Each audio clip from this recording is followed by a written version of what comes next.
Hello everybody, నేను Sujani. Welcome to my channel salt and Sujani. ఇవాల్టి recipe అండి. ఆహా, ఏం చెప్పను, ఎప్పుడెప్పుడు మీరు చేసుకొని తిని నాకు కమెంట్స్ పెడతారా అని నేను ఎదురు చూస్తానండి. ఇది చాలా యమ్మీ రెసిపీ. ఎందుకు ఇంత బాగా చెప్తున్నానంటే మీరు ఒక్కసారి చేసుకుంటేనే మీకు అర్థమవుతుంది. ఇది చక్కగా పెసరపప్పుతోటి చేసుకునే ఒక కంఫర్ట్ ఫుడ్. దీనికోసం 1.5 పెసరపప్పు నేను తీసుకొని మంచిగా శుభ్రంగా కడిగేసుకొని ఒక్క అరగంట నానబెట్టేసుకున్నానండి. దీంట్లో కొంచెం ఉప్పు, ఒక హాఫ్ టీ స్పూన్ అంత పసుపు, ఒక టీ స్పూన్ అంత నెయ్యి వేసి ఒకసారి మంచిగా కలిపేసుకుని మూత పెట్టి హై ఫ్లేమ్లో ఒక 3 విజిల్స్ రానియాలండి. పెసరపప్పు చాలా ఈజీగా ఉడికిపోతుంది. ఆల్రెడీ దీన్ని నానబెట్టాను కూడా కదా, సో మంచిగా ఉడికిపోతుంది.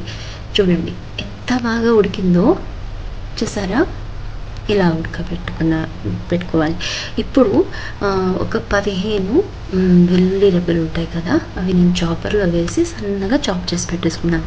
దీనికి అసలు ఉల్లిపాయ, టమాటా ఎటువంటివి కోసుకొని పని లేదండి. మెయిన్ దీంట్లో వేసేది వెల్లుల్లి ఇంకా పచ్చిమిర్చి అనమాట. ఈ ఉడకబెట్టిన పప్పు ఏదైతే ఉందో దాంట్లో 1 లీటర్ వరకు మనం వాటర్ వేసుకొని చక్కటి కన్సిస్టెన్సీలో ఉండాలి. అది పల్చగా చేయాలండి, ఎందుకంటే పెసరపప్పు కదా, కొంచెం చల్లారే కొద్దీ ఎలాగో అది గట్టిగా అవుతుంది. సో కొంచెం థిక్ అవుతుంది అనమాట.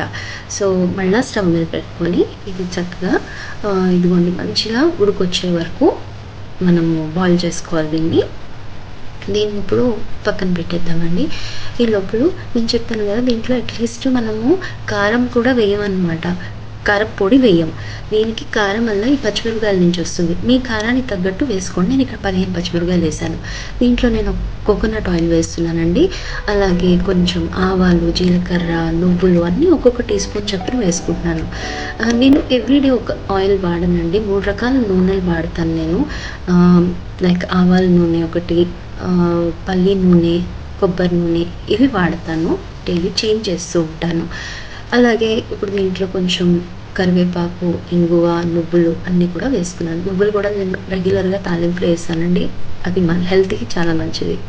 అలాగే కొంచెం ఇది చాప్ చేసి పెట్టుకున్నాం కదా గార్లిక్, అది, కరివేపాకు, ఒక 4 మిరపకాయలు, ఇవన్నీ వేసి మంచిగా ఈ గార్లిక్ చూసారా ఇలా చక్కగా క్రిస్పీగా బ్రౌన్ అవ్వాలన్నమాట. అప్పటి వరకు దీన్ని బాగా ఈ తాలింపు అంతా వేయించుకొని ఉడకబెట్టి పెట్టుకున్న ఈ పప్పు ఏదైతే ఉందో ఆల్రెడీ డైల్యూటెడ్, అది వేసుకొని కుక్కర్లో కొంచెం వాటర్ వేసుకొని అది కూడా వేసేసుకున్నాను. ఇది కూడా వేస్ట్ చేయకూడదు కదండి.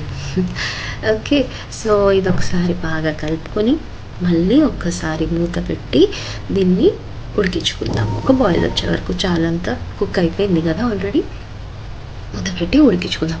నిజం చెప్తున్నానండి, చుట్టాలు వస్తారు కదా ఇంటికి, ఇది మాత్రం వాళ్ళు టేస్ట్ చూస్తే వదిలిపెట్టరండి. మీరు 4 రకాలు చేసి పెట్టండి, నేనైతే 4 రకాలు చేశాను. దాంట్లో నాన్ వెజ్ కూడా ఉండే, కానీ అన్నీ పక్కన పెట్టి ఓ ముద్ద ఎక్స్ట్రా ఇదే చారు వేసుకొని తిన్నారు. ఇంతగానం చెప్తున్నానంటే ఏదో విషయం ఉండే ఉంటుంది కదా. ప్లీజ్ తప్పకుండా ట్రై చేయండి. అండ్ కమెంట్స్లో నాకు తప్పకుండా చెప్పండి మీకు ఎలా నచ్చింది అనేది. మీరు ఒకసారి సాల్ట్ కూడా చెక్ చేసుకోండి అండ్ కొత్తిమీరతోటి మంచిగా గార్నిష్ చేసేసుకోండి.